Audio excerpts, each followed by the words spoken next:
Hello, Ian. Hi, Chris. How are you doing? I'm good. I'm good. Very well, thank you. I received your book that you wrote called Refereeing How, which I've read just over half of it. It's all individual stories of when you refereed amateur football in Germany. Absolutely thoroughly loved it. Very witty. Really gets to the core of what referees are thinking as a referee. And we will go into detail about this book. But before we do, like I do majority of my guests, can you just explain who you are, your journey up to this point, and basically why you decided to start refereeing? Yeah, I'm in my sixth decade, and football has been a part of my life since I was 4 years old and first was able to kick a ball. I'm very lucky in that I was able to make it the main part of my life when I got married, and my wife and I had two children, and I became the stay-at-home parent. And that allowed me to concentrate on football writing. And also, I was still playing at that time. I began to coach when my daughters were old enough to play. We were living in the United States at the time.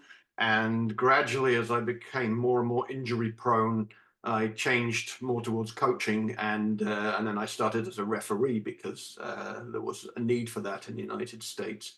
And I refereed youth leagues there for 5 or 6 years. Really enjoyed it, and then I came to live in Germany. Continued my career as a football writer and journalist, and as a coach as well. And but also decided that I would keep refereeing. And when I came to Germany, I had a bit of a culture shock. I started refereeing mostly adult games, and I almost quit after 2 months because couldn't believe how aggravating the games were, how aggressive, how unpleasant the football culture was here at the amateur level.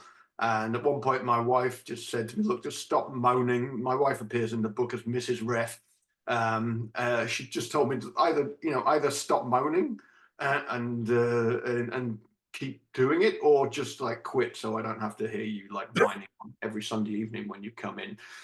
So I decided to develop a thicker skin, and part of the way that I dealt with the amount of trouble I was experiencing on the field was to start writing a blog, because looking back on the games that I'd refereed, I couldn't believe that it was as bad as I was painting it. So I decided the best way to do it was to document it. And also, I looked around on the internet, and there wasn't really any accounts of referees at my level talking about what it's actually like to referee games in the amateur spectrum. And I thought I was going to do a blog, a game by game basis, and just tell people what's going through my head as a referee, because the referee is very much dehumanized. You're seen as the ref, you're seen as an authority figure, you're seen as a guy who comes along and wants to spoil the game for a lot of people. And it tended to be certainly the case in Germany. If you had a good game, you might get a couple of people say thank you. If you had anything less than a good game, you were going to get a lot of hassle from the players, especially the team that lost, who tended to make you the scapegoat for their defeats. And that still happens. But the blog was great because it helped me process the games. I won't deny it. Some of the games really did put me into quite a low place for a couple of days afterwards. If you did know that you had a bad game, you got shouted at a lot, you started to question if you're actually a really good referee at all. Can I actually referee games? Maybe these guys are all right. I am a terrible ref, and I should just quit, as several of them suggested. And so going through that, and also talking with a lot of my refereeing colleagues here in Frankfurt. And the longer I refereed here, the more people I've got to know.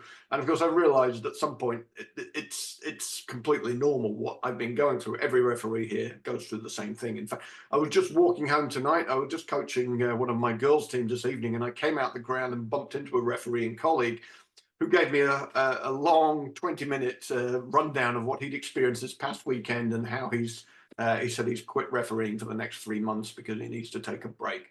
And that, unfortunately, is all too typical of what referees at the amateur level are experiencing. Certainly in this country, I know that in reading accounts from other countries, Ireland, England, even the United States now. And even though I had a fairly easy time of it there compared with Germany, in France as well, I've even watched amateur games in France and seen the same kind of fraught atmosphere at these games that I experience all too often. And I think we're talking about the lowest level of the amateur game that there is. And at my age, I don't get to referee that higher level. I can referee up to level 8, which is quite a good standard. Most of my games are lower down the spectrum, and I'd say that these games are actually almost as difficult to referee as top level games, because you honestly don't know what to expect. You go to the game not really knowing what's going to come at you. And at the bottom level of the game, you get 3 kinds of players, usually the ones who are a little bit older and used to be good, but no longer have the same skill. You get the ones who are good but are too indisciplined to play at a higher level, so they get shunted down to the lower levels. And you get the players who are just no good to start with, and they take out their frustrations at their own mistakes, often on the referee. Yeah, I remember slightly different sport. Well, it's a different sport, but I remember in a school lesson, what a PE teacher used to be a former basketball player, and we were playing basketball. He started to told some of us we had to referee, and obviously basketball you got referees either side of the court, and I'd only done it for about 10 minutes, and I found it the most stressful thing I'd ever done at that point. And that was like a lesson. I'm reading your accounts, and I'm thinking, well, you're getting paid pittance. The reports you write aren't really going anywhere. Why would you put yourself under that much stress? What's your motivation for doing that? Yeah, that's a very good question, and it's what all my friends and family ask me as well. It's what a lot of people who've read the book have asked me, and it's often what I ask myself as I'm cycling home after a particularly bad game. What I get out of it is that I stay involved in the game. I have thought about quitting several times after bad games. You really do come close to throwing in the towel. Um, it's a way of keep getting me out of the house. I keep fit through it. I'm very conscientious about running and going to the gym and cycling everywhere to keep myself in good enough shape so that I can run and keep up with the play. If you're refereeing an under-19 game, then and you have to be in good shape, or you're going to get left behind and caught in the center circle when something important happens in the penalty area. I think it's also an element of self-challenge. It's just too much. I'm not yet ready to give in. I do love refereeing when you have good games. It really actually boosts you when you think, okay, it's not so bad. I had a great game on Sunday with 1 yellow card. It was everything was under control, everything was calm, and you come away from games like that thinking, it's not so bad. It's not so bad. Which is of course deluding yourself, but those kind of games are enough to keep you going as well. The solidarity with colleagues. I have a group of friends now in referee circles. We go out to eat together every couple of months to compare notes and to laugh about the things that we've experienced. And it's also very good for networking. You get to hear about certain coaches or certain players and certain teams or certain clubs that have a bad reputation. And that helps you guard yourself when you go to certain matches that you know are going to be a little bit fraught. So there's no real easy answer. There's no answer to say I keep doing this because I love it, but I think I do. I think writing the blog also keeps me going because it has that theatrical element. Every game, the tagline on my blog is "Every game tells its own story," and that's true. I mean, whether you're a player, a referee, or a coach, something always happens. Even if it's the worst game and a 0-0 draw, there's a narrative there of some kind. And as a referee, there are always enough things that happen in terms of maybe it might just be something to do with a particular law of the game that strikes me, or maybe it will be something that somebody says during the game that's funny, or behavior of the parents or the coaches on the touchline. There's always something going on that you can write about. And I think that has afforded me all kinds of insights into football, which I never had as a player, as a fan, as a writer. And you really do see the game from a completely different perspective from the point of view of the referee in the center of the field. How long I continue with that motivation will depend a little bit on how things continue. But I look back, I read the book, and I'm also astonished at some of the things that happened that I experienced, the things that I've written about, and that I am still refereeing. Because you forget things, it's like there's so many things pile up, and you read back the story and think, oh my God, yeah, that game, that was absolute hell. And so you can easily understand why people in your position say, well, why on earth do you do it? And it's a valid question that will probably stalk me until I actually do quit. Though I did meet a guy recently who was refereeing the game before mine. I was refereeing the first teams and he was refereeing the reserves. And he told me he was 82 years old and he was still running up and down the pitch in a fairly, I mean, he wasn't sprinting, but he was keeping up with play. And I thought, well, I would quite like to be 82 and still be able to run up and down football pitch like this guy. So in a way, maybe I will still be doing it in 20, 25 years time. That's quite a nice thought, to think that I would be fit enough to be able to still be out there. I, like I said, if it was me, I just wouldn't have the fortitude to do it because it's so particularly stressful. I mean, for example, in the book, I think there's one person you mentioned named Danny, Mm-hmm. who's like an agitator. He's a main one, but there are other agitators in there. But let's focus on Danny for a moment. When did you first encounter Danny, and when did you think actually this isn't going to be he's going to be a problem, not just for the first game, but thereafter? Yeah, I think the book starts off with the second time I meet him, which is as a player. And the previous meeting had been when he was a coach. He was coaching an under-19 team. And I'd never met this guy before, but he was agitating on the touchline. Again, nothing that unusual, but usually you go over and say a word or two. Can you keep it calm down over here? Let me concentrate on the game. You concentrate on your team. Most of the coaches will stop yelling. This guy was just absolutely insane, and things he was complaining about were very minor. It wasn't even like there was a major issue to be complaining about. So in the end, I sent him off, and he refused to leave. And so I said, okay, the game is suspended until you go. So then he left, and it came in front of the Frankfurt disciplinary sports court, it's called. And yeah, they fined him 150 euros because it wasn't his first offence. He'd already been in front of them for another incident, which made me feel okay, because I realised this guy was a serial sinner, so to speak. And but funnily enough, I kept meeting him again, both as a player and a coach. And if you referee enough games, you do come across the same characters. And every single time I refed him, there was a problem with him. And sometimes to the point of being almost comical. And I would almost like laugh with him, say, like, Danny, I'm sorry, mate, you're going to get another yellow card. I mean, but really, what did you expect? And there's a part in the book that you won't have got to yet, which was my ultimate showdown with him, in a chapter I called "The Game from Hell," which was the worst game I've ever had to referee. Again, he was on the sideline as a coach, a boys under-19 game, and you read the account of that game, which really has to be seen, to be read, to be believed, because there are actually highlights of the game on YouTube. One of the teams had taken video of the game, and I'm pleased to say that I don't look like I make any wrong decisions on the video. There was a penalty call and an offside call, I think. But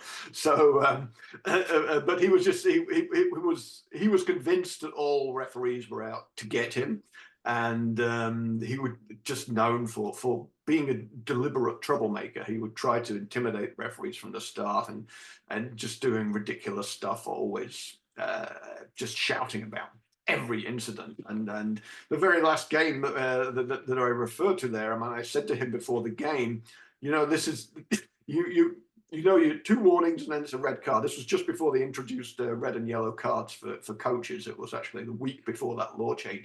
I said, Danny, it's going to be a yellow. It's going to be a first warning, second verbal warning, and then it's red. You know that, right? Oh yeah, I know that. And he was off within early part of the second half because he just couldn't control himself. And that led to a huge stramash. Again, he refused to leave the premises, and there was a 30-minute suspension of the game, and then I think in the actual game itself there was something like 8 yellow cards and 4 red cards or something. I can't even remember anymore. It was a ridiculous total, and yeah, just quite a stressful afternoon, and it ended with the team refusing to pay me as well. So I still have the expenses chip for that game, which I keep as a kind of souvenir of a wonderful afternoon of football. It sounds like, I don't know if you've heard of the Battle of Bramall Lane from a few years ago. It sounds like that game. I don't know if you heard about that game that happened in England second tier. If you fill me in, I'll probably remember it if you tell me. It was Sheffield United versus West Bromwich Albion in the Championship of the England second tier. Yeah. And I think it was towards the end of the season. Sheffield United were more or less destined to finish mid-table, but West Brom still had a chance to make the playoffs. They had their Sheffield United had their goalkeeper sent off, and then West Brom scored twice, make it 2-0. And then Neil Warnock made a double substitution, but one of the players he brought on had already had a confrontation with another one of West Brom's players when that player was playing for Forest. Mm. Within seconds of coming on, ball's on the ground, he comes in, sliding tackle, takes the guy out, sent off. The others, I think the other substitute got sent off, and then there was two players got injured. So at this stage, there was only 6 left, so the referee had to abandon the game with less than 10 minutes left. Although by that stage, West Brom were feeling up and the result stood. But what you're saying seems like a chaos compared to that game. I mean, how many red cards did he say? About 8 red cards. There were like 3 or 4 in the end. You also have time penalties in youth football. Actually, they have time penalties now in adult leagues as well, which actually helps a little bit. But yeah, there's some games you just can't help. I mean, you'll hear people saying, "Well, the ref let the game get out of control," and I always think when people say that, well, who was out of control here? Was it what about the coaches who let their players descend into some games just go downhill and there's nothing you can do about it. The players decide, somebody on the other team fouled them. Maybe you didn't call a foul, so they're like, okay. The ref saying we can kick anybody because I just got kicked and he didn't blow it, so I'm going to go back and kick the other guy. And they just it just spiral. And you can either get a grip on it and start handing out cards and get loud. Sometimes that works. Sometimes even that won't work now. But having said all that, this season, I mean, one of the things myself and the colleagues I go out to eat with, we wrote up a manifesto 2 or 3 years ago to present to the various footballing authorities in Frankfurt and Hessen and our refereeing body as well, what we thought needed to be done to improve the game. And some of those measures this season have actually been introduced, but not just purely from our initiative, but I think there's a general call around to help to change the tone of the game in amateur football especially. And one big help was the rule that you saw introduced at the Euros this past summer, which was the captain's rule, which was introduced by the German FA for all levels of football this summer.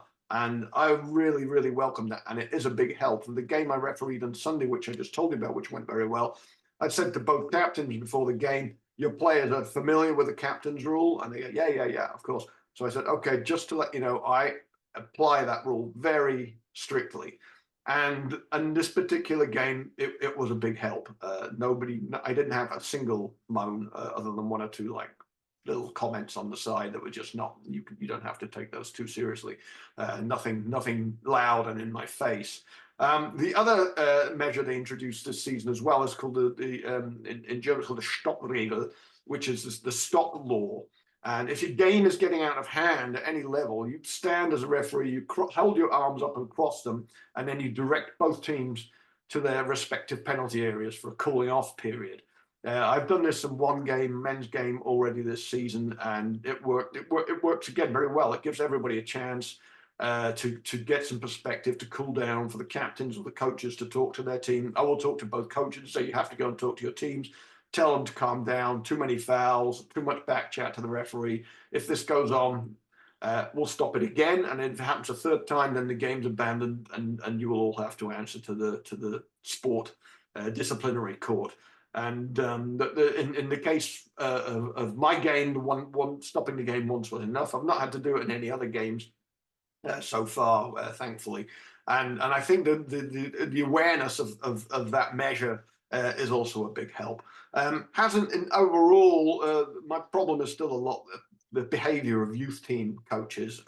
That's gone to the level now where under 11, under 13 teams have these crazy coaches on the sidelines, usually dads with no experience of coaching a team who watch people like Jurgen Klopp and television emoting on the sideline, and they think that the best way that to be a proper coach, you have to jump up and down and scream either at their players or at me or at anybody, and that's what it means to be a coach, which I'm very much not in favour of at all. And when you have a coach who behaves like that, when a coach in front of young players yells at a referee, you can see what an influence that has straight away on his players, and the players will start to back chat me as well when the coach is like that on the touchline. So again, you have to nip that in the bud very early. A loud verbal warning, please stop. About 50% of the time they will. About 50% of the time they immediately say something else. They can't help themselves, and that immediately gives them a yellow card. After that, then they usually stop. But it's still. I still feel kind of disappointed every time I have to do that, and I'm wondering about the clubs. I know there's a shortage of volunteers. There's a big shortage of coaches in the amateur game, and it's always a struggle. I know at the club that I coach for, it's always a struggle to find people to take over teams and put in the time commitment to train a team twice a week and to take them at the weekends. On the other hand, I'm just disappointed that clubs allow so many poor examples of the human species to stand and be in charge of kids and be responsible for them, and the kind of values you sometimes see. There was an under 13 game I refereed at the end of last season, which was a promotion playoff game. And one of the teams had been undefeated the whole season. So it was between two teams that had topped their respective divisions, and they were playing for a promotion spot to a higher level. And that team had been undefeated all season. They came out and they just tried to kick their opponents off the park. And I came down hard on them right from the start. And they had three coaches, and the three coaches somehow got it into their heads that I had it in for them, and became very aggressive at the final. Was they lost the game 2-1. The players were all on the ground in tears, obviously not used to losing a game. And the three coaches, rather than console their players, came and lined up in front of me and started yelling at me and insulting me and pretty much threatening me. And luckily, there were a couple of referees close by from another game who came and intervened and checked that I was all right, and then they disappeared. So like I say, the captain's rule and the stop rule of being good measures from above, finally the kind of leadership from above that several of the amateur level have been looking for a long time. But there's still a lot of unregulated behavior. You're out there on your own. We have no linesmen. There are no linesmen until level 7 in German football. There's shortage of volunteers. Lack of willingness in the clubs to pay for linesmen, and even though we referees come pretty cheap, the clubs always vote against having linesmen at the lower levels because they say they can't afford to pay them. So you're out there on your own. It's definitely a tough job. It's sometimes a really shit job, and yet at the end of it, sometimes when you've had a good game, when even the losing side thanks you and says, well reffed, it's somehow it seems all worth it. It's like anything you do, you get, I mean, I don't ask for much as a referee, even if it's, I know I haven't had the best game. It's nice, I think, if players come over and just say thanks, ref, and shake your hand. I don't expect them just to give me a great praise or any great analysis of what I've done. It's just nice for them to acknowledge that you showed up and gave up half of your day to referee their game for a very small amount of money. And as a coach, I do that scrupulously for every referee who referees that game, with virtually no exceptions. But of course, I'm lucky enough to be able to see it from both sides. I understand what it's like to be a referee out there. And sometimes with my own team, when I'm coaching, I have the girls on my bench and the parents standing in the touchline saying, well, what was that? What was that? And I'm like, just calm down. They know I don't like to hear any kind of intervention or barracking from them from behind the bench. And so I have them under control. But of course, I can, at the same time, as a coach, referee gives a weird decision against your team, it can be really hard not to say something. But I know there are proper channels to do that. If a referee has a really bad game, and then I know who I can report that to, and it's not a good thing to go up to the referee at the end of the game and start haranguing him about decisions he made and calls he made, because what or she, because sometimes you can't remember. I have people come at the end of the game, what about that penalty, ref, and what about that handball, and I honestly have no idea what they're talking about. And I say, sorry mate, I can't remember. What are you talking about? I didn't see a handball, I didn't see a penalty, and what I don't see, I can't give. A lot of the time, it's, did you not hear that insult? There's always players coming and complaining. He just called me this or that, or he just insulted my mother. And a number of mother insults appears to be particularly prevalent in Frankfurt amateur football. People like insulting other players' mothers. Most of the time, I am actually hard of hearing. I wear hearing aids, but most of the time I choose not to hear it anyway. I'm focused on the game, on the action. I really want to, especially when two players are going for the ball, especially for offsides, all that kind of thing. You have to be absolutely focused the whole game, 90 minutes long. You can't let up. And to also pick up stuff that people are saying, maybe on the touchline or maybe to each other, or if there's like a hullabaloo, if there's a big what do they call it, a mass confrontation, if people are shouting and that, you're not going to be able to pick up individual things that people are saying, which unfortunately, when it comes to writing the disciplinary reports, they always say, we want to know in absolute detail what everybody said to the other person. And at that point, you can be a bit lost. Well, I know there was a huge confrontation. People were shoving each other, shouting at each other. There were two particularly bad miscreants, and I showed them the red card. And then they'll say, "Yeah, but what did they say?" I think, I can't remember. It was like just a big it was like a crowd of men and their testosterone all thrown into one. I don't actually recall somebody saying, "Well, excuse me, fellow, you're a jolly bad egg, and I don't like you." So and obviously it's usually a bit stronger than that. So that's another aspect of our game, writing the disciplinary reports. There are times when I've refrained from showing a red card. I have to admit it, because I thought, I cannot be bothered tonight to sit in front of my computer for an hour and a half and write a disciplinary report in German. I'm just going to show a yellow, give them a lecture, and hope that we can all move on from there. And honestly, I don't like showing cards at all. In the States, when I refereed in the United States, I think I went a whole season once without showing a single card. But we were talking about youth games out in the suburbs where most people tended to behave reasonably well. And when you come to a city like Frankfurt, which is a melting pot of a city, and it's absolutely far more fascinating theatre of sport than the US suburbs, where of course there's going to be a lot more action, and a lot more, you have rivalries and resentments going back sometimes decades. You have for example, Serbian teams playing Croatian teams that still have resentments about the Balkan War. I refereed a game between a Kurdish team and a Turkish team, which is actually referenced. I wrote up that report for the book. I didn't mention the actual nationalities, but I likened it to being a United Nations envoy running around putting out fires the whole game, and it was very fraught cup tie. But at the end of it, quite rewarding to have got through it. And it was one of those games I had 10 yellow cards, and I knew, even though several people deserved to get a red card, that if I showed one red card, the whole thing was really in danger of getting completely out of hand. So sometimes there's an amount of diplomacy involved that does not necessarily correspond to what the laws of the game say you should do. And that's a very true across all aspects of refereeing. You are partly doing it, taking into account the environment of the game. What kind of a game do I have today? Does this game need a yellow card or a red card? Or is there a way we can get around it? I could get around it by talking to the players, by appealing to the coaches, by saying, look, you're very lucky not to have got red there. I'm not going to show it, but that's your final warning, that kind of thing.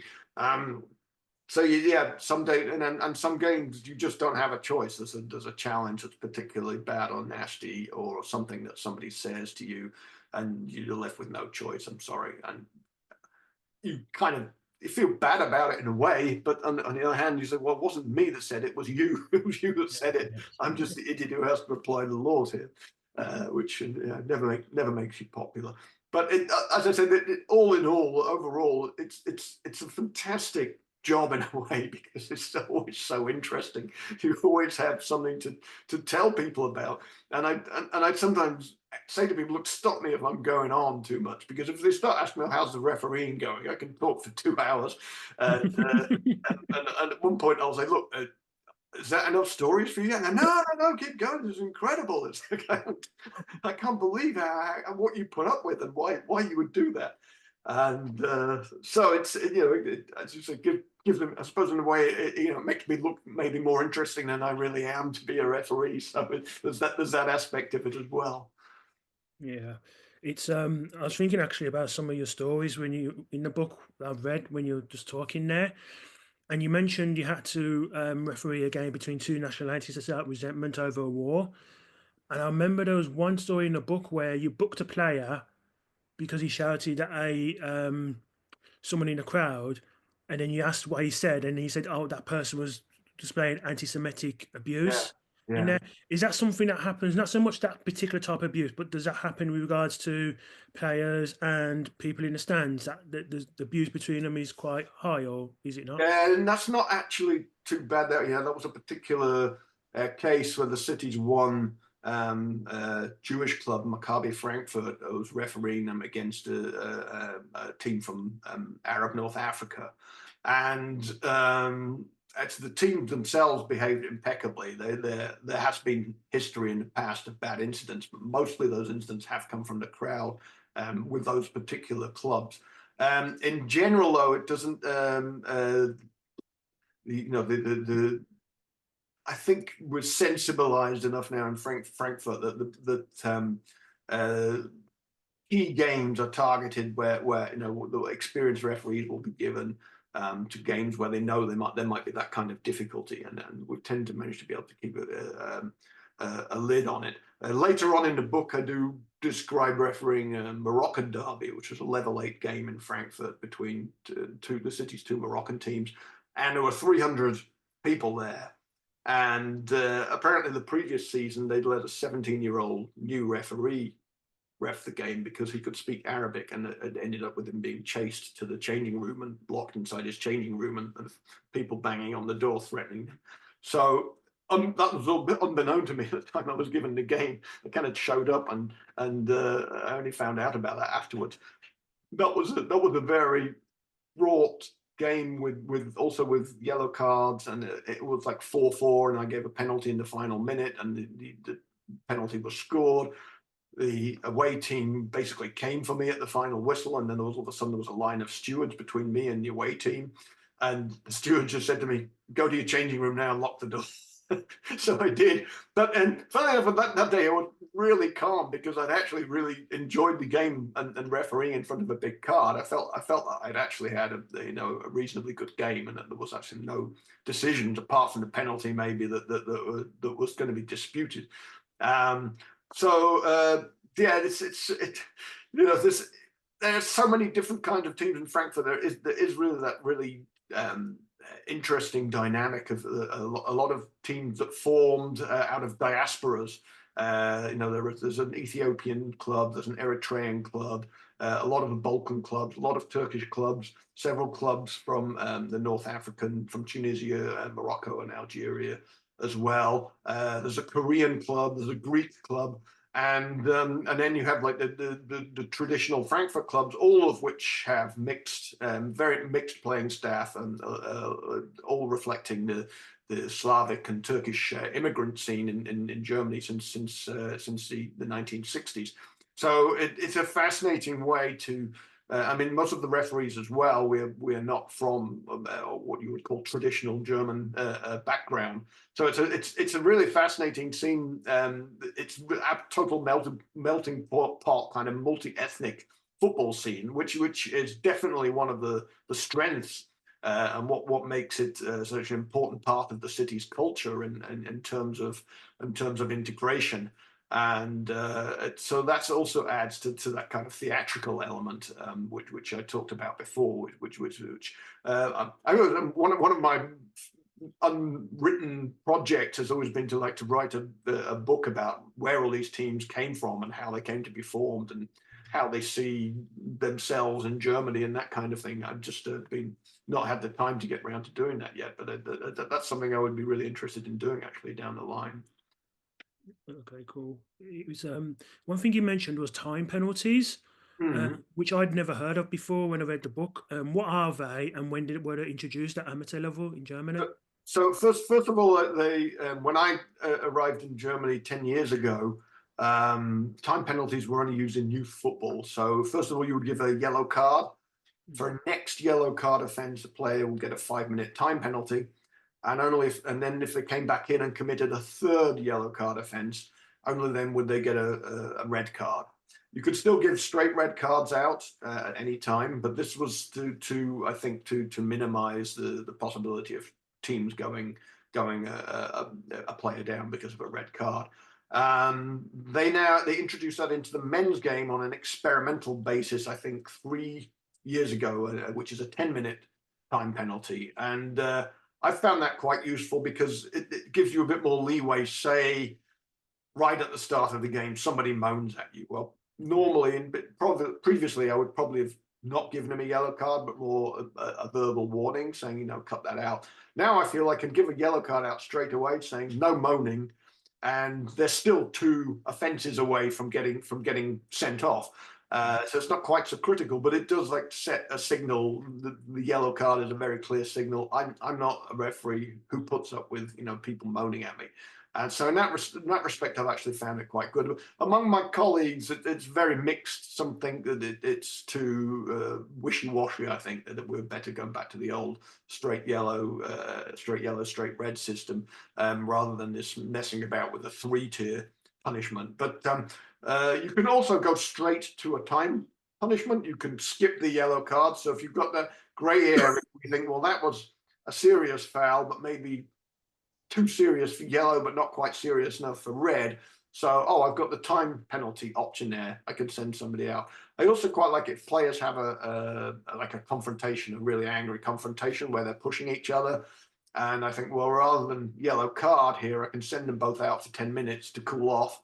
And also, if they come back in and recreate trouble, I can send them straight off after that. So I feel that that's a good measure in terms of giving them a chance to cool down, and maybe hopefully you always hope that the coaches will have a word with them and say, stop acting like an idiot. I mean, that's usually my speech on the pitch as well. Like, why are you acting like idiots? This is a game of football. Why are you acting like kids in the kindergarten? This is a place of football, a game of football. So you try to sort of shame them a little bit for their behaviour at the same time as giving them a yellow card or a time punishment, in the hope that will maybe trigger something in their head that makes them feel slightly forlorn about having behaved like an idiot. Yeah, it sounds like it's crazy area to actually referee in. I've never known anything like some of the stuff you see in there, the red cards and all that stuff flowing out of place. So just remind me, how long have you been refereeing in Germany for? So for 10 years, we came back to live in Germany 10 years ago after I'd been refereeing in the US for 6 years. And so that's a decade now. But I've started to take fewer games to help me cope a little bit better, partly because I'm very active, even more active now as a coach than I was previously. And also just to give myself a little bit more breathing space. And if you can block out dates in your calendar so that you don't get assigned games on certain days. And I've started to do that a little bit more now, just to have a bit more free time at the weekend, especially if I've been coaching a couple of games as well, just to give myself more of a breather.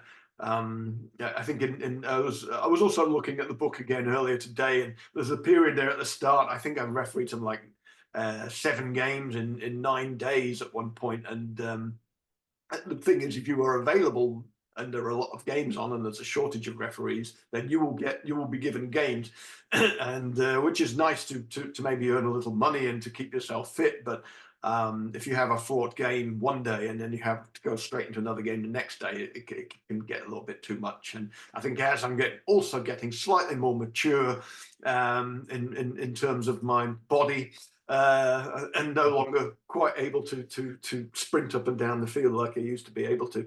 It's more sensible to give myself like more of a mental and physical rest. But I do have colleagues who do upwards of 100 games a season. They're out there all hours refereeing in the evenings and during the week, and then they'll do 3 or 4 games at the weekend as well. And like I said, my colleague I bumped into this evening is like that, and I think he's definitely suffered burnout and realized he needed to take a break, which is good. I mean, there's something else I've had a bit of a bugbear about here is the lack of provision for people suffering mental health problems from refereeing, and I think it's a kind of underestimated area in the amateur game for players and referees alike. Maybe it's not seen as being the responsibility of football authorities, given that we are only part-timers, and they probably argue that there are other reasons if you're having mental problems. But a year ago, I had to call the police to a game, again a boys' game, under 19 game, where a player ran off the bench and threatened me. First time I red carded him, and then he did it again. He started coming towards me and running across the field, and I just ended the game, went to my dressing room, called the police, locked the door, and really shook me up. You feel that that somebody is running towards you screaming, a young, fit man who would easily have been able to put me in hospital without too much trouble, especially as I would not have tried to put up any kind of defense. And I didn't really get any support for that. There was no follow-up call, and I said to my refereeing body, I said, look, I need to take a couple of weeks off, and I don't want to referee any more under 19 games in Frankfurt. This is just insane. And it was just like, oh, okay. It was not anything like, well, how are you feeling about this, or what actually happened there, and why did you have to call the police? There was no follow up to that at all. And and I'm fairly mentally robust. I mean, it wasn't like I didn't have the ability to recover from that, but I'm more worried about a lot of the young referees who I see and talk to, who describe their lack of motivation very quickly. Once you get boys 14, 15 who qualify, and you find they're being yelled at by adults on the touchline, and half of them that happens to, they'll quit within a year or 2 years. So we waste a lot of time training young referees, and because there's not, I think we're actually we have improved the support network in that respect. All referees now have a coach, a refereeing coach, which I do as well on Saturday mornings, there for their first 3 games. And then I think that we've gotten a lot better in following up with referees who are having problems. But it's definitely an area where there's room for improvement, always room for improvement. I was going to ask you later about, excuse me, the mental health of referees, because I don't know if the story of David Coote has reached Germany yet, has it? Yes, it has. I mean, what's your thoughts on that story? Because for those who are watching this from abroad and don't know who we're talking about, David Coote is a Premier League referee who, and this year a video came out from, don't specify, but it seems like lockdown, where he's talking uncomplimentary remarks about Jurgen Klopp.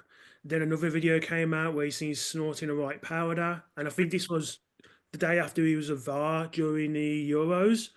And now there's like issues with betting as well. So he was fired, I think it was yesterday or the day before, from his Premier League referee. But obviously, I think the main thing they're looking for, and the PGMOL said this in a statement, the one is mental health, because to have that much scrutiny on you is a hell of a lot. But what are your thoughts on it? Yeah, I mean, I guess he's very unfortunate in that his mates took videos of him when he was in an abnormal state of intoxication, apparently, and that's very much a breach of privacy, which probably shouldn't have happened, and is unlucky for him.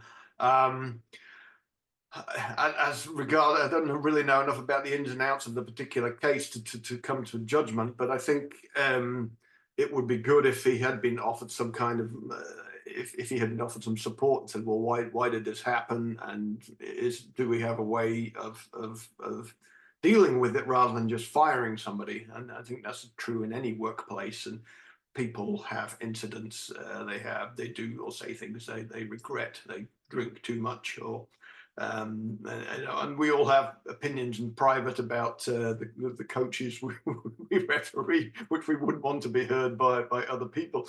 And I think that partly reflected in my blog when I sometimes write what I'm thinking in my head about a particular coach. And it's not complimentary, and that's pretty much what David Coote said about Jurgen Klopp, and Jurgen Klopp for me is an example of a coach. I know he's widely respected. He's a great tactician. He's in many respects a great guy, very funny, great character. But his behaviour on the touchline for me is completely out of order, and is a problem in that it is seen by millions of people around the world. It is seen as normal behaviour for a coach. It is imitated by young coaches, impressionable coaches, dad coaches who don't know anything about football like Jurgen Klopp does, but they think that they by aping him, that they are playing the role of a coach as it should be. And so yeah, a little bit of definitely a little bit of sympathy with Mr. Coote, and obviously it's you don't really want to have your mates making videos of you while you're on a bit of a bender. That's obviously a bad decision on his part. You know, who hasn't done stupid shit after they've or said stupid shit after they've had a couple of drinks?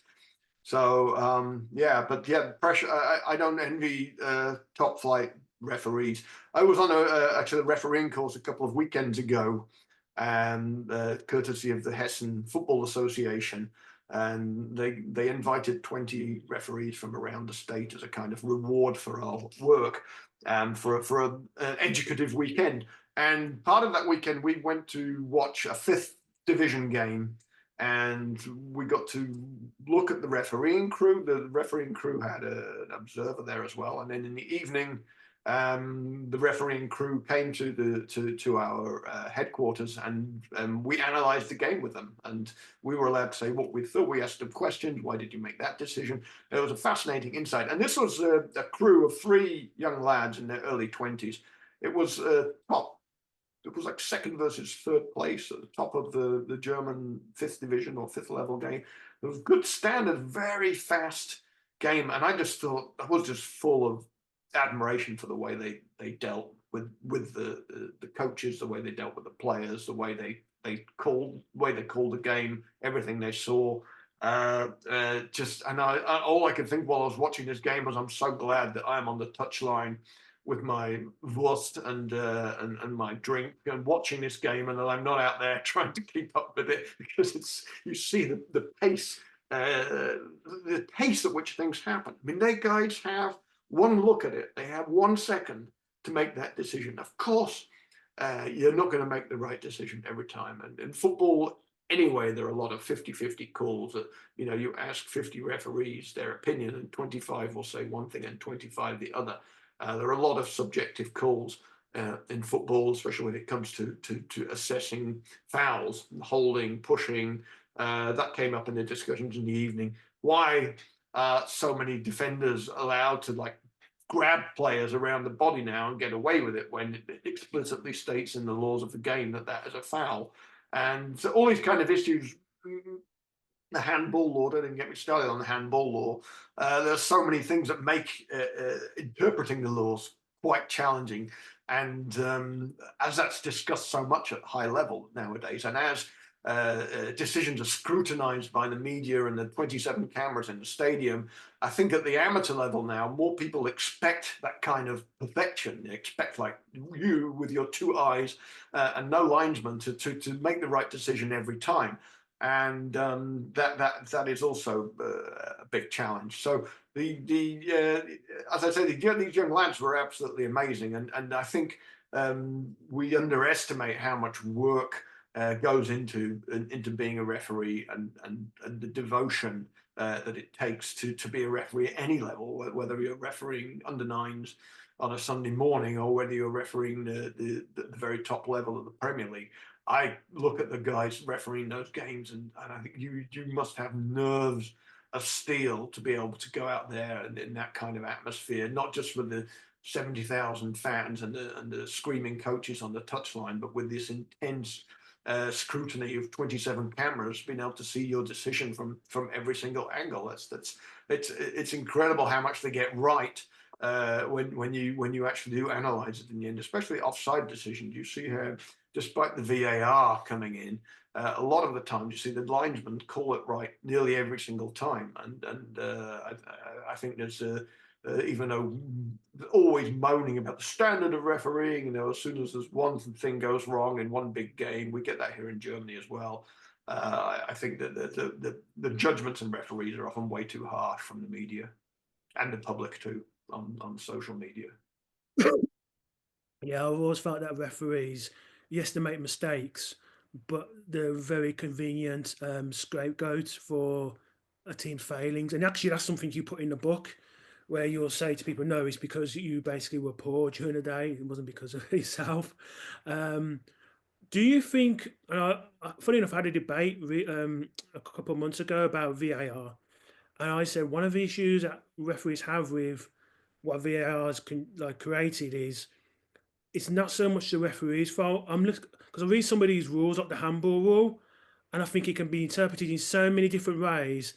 How can a referee actually pinpoint, like, make every handball's decision as similar as possible? Decisions like that must be very difficult. Yeah. I tend to stick to the old rule pretty much if I think it was intentional in any way. If I think that it, the player really was trying to influence the path of the ball or to stop the ball, I will blow it. Most of the times, I still wave my arms because you get nowadays everybody appeals for handball all the time because there's this hope that they're going to get the kind of decisions we're seeing being awarded, where a player just has his arm vaguely to one side and a shot comes at him from point blank range, and the referee is called over to the screen and gives a penalty for something which I would describe as an unintentional and almost minor offence. So my way of dealing it is to just yell, play on, no intention, and usually there's no discussion about it after that, because also, like I said before, there's so many incidents where people just yell out instinctively now. Even if the ball hits somebody, any part of the upper body, somebody will start and yell, handball, ref. And I'm just like, nah, not having that, not having that. I'm not giving penalties for like really what I consider to be an unintentional minor infringement. The problem, of course, with that is that not all referees share my view, so that leads to inconsistency, and quite rightly, players or teams will complain. Well, last week we had a ref who gave that against us, and now we had it should have been given for us, and you didn't give it. And but as I said before, the football rules are quite subjective. The handball rule has been complicated and messed around with by FIFA so much that the game has kind of brought it on itself that the handball rule has become such a difficult one to call. And so, but yeah, my way of dealing with it is to keep it more to the simplified old definition of what's their intention. Certainly, but the arms spread out and a shot going towards goal, you can give that even if it was clear that the player didn't really want to stop that shot. He just wasn't quick enough to get out of the way. And I guess nowadays you have to look at them and say, okay, well that I can give, but nobody complains about that now. They will say, okay, they've seen dozens of them given like that on television, so you're okay as a referee to get away with calling it. But what I really don't like is the constant calls during the game for handball, in this hope that that you were going to bend to the will of the crowd because they think they saw, the ball hit the guy on his lower arm when he couldn't get out of the way of it. And I just think that's unfair. And that does explicitly state now in the laws of the game, before first law, referees should referee their games in the spirit of the game. And to me, that is what I'm doing when I say no, that was not worth a penalty. Yeah. Do you get assessed by referee assessors? Not anymore. Now I'm too old. I did when I was in the States. I got assessed when I was moving up a grade at that time. But now they focus quite rightly on the young referees coming through, and we've had very good attendance at training courses in Frankfurt the last couple of years. One thing that's worth mentioning is that referees in Germany, when you qualify as a referee, you get a pass that entitles you to go into any game for free, as long as it's run by the German FA. Now, in my city, Frankfurt, Eintracht Frankfurt have made big steps as a club the last few seasons, and games that never used to sell out are now selling out in minutes every single home game. So my feeling is that a lot of young fans thought, oh, this is a way I can actually get a ticket, and not just that, a free ticket, if I become a referee. So that has actually really helped our recruitment drive, and the number of referees giving up is no longer quite as critical as it was a couple of years ago when we did have a genuine shortage. Now we have, for the first time, because referee numbers in Germany went down and down steadily over the last 20 years for exactly the reasons that we've been discussing. People saying, why am I doing this? And but now we have a fairly good mass of referees that we can cover all games, and we can also afford to lose a few people, which is actually good, because not all referees are great. Not everybody does the monthly exams. Not everybody comes to the monthly meetings as it's supposed to do. And I know from my own experience as a coach, we have poor referees out there. There's no other way of saying it. Some just don't bother keeping up with the rules. Some look like they don't want to be out there. Some don't run with the game and look like they're engaged or involved.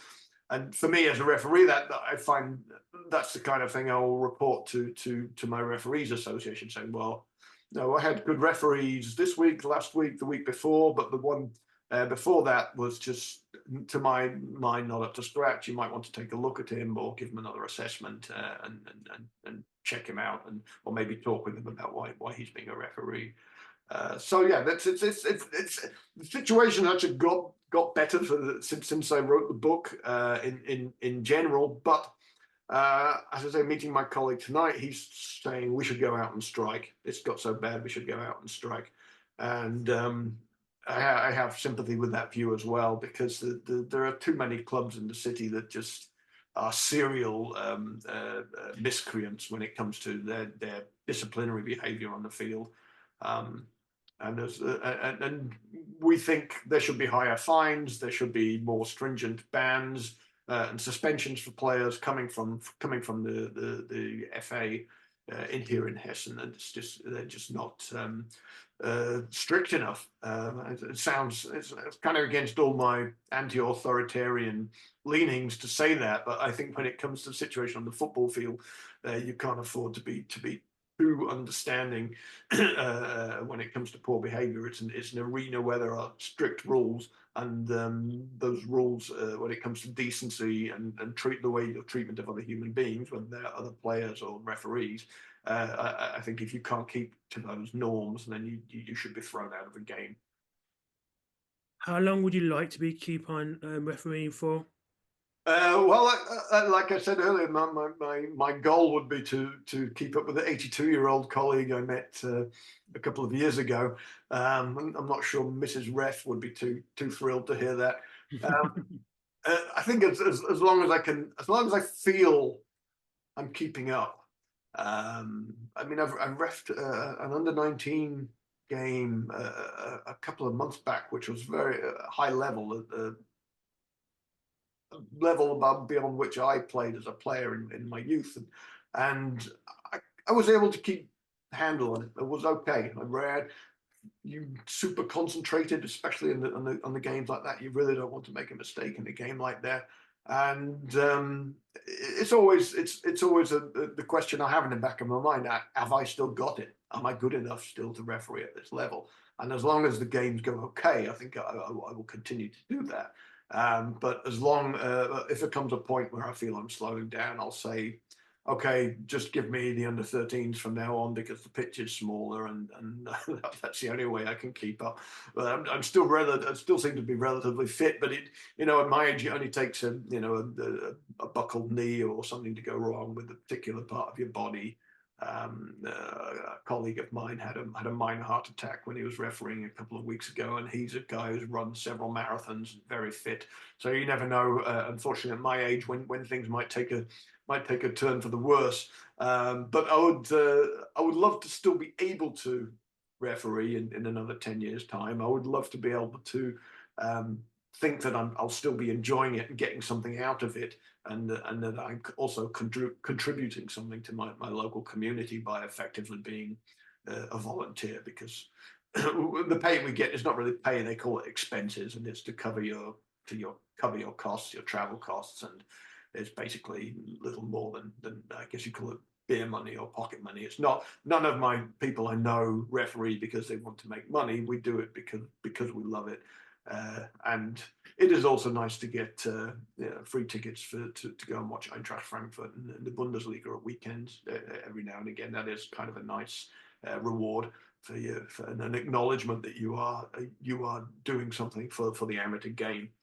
So yeah, maybe 10 years would be good. 10 to 15. I think maybe then might be time to possibly call it a day.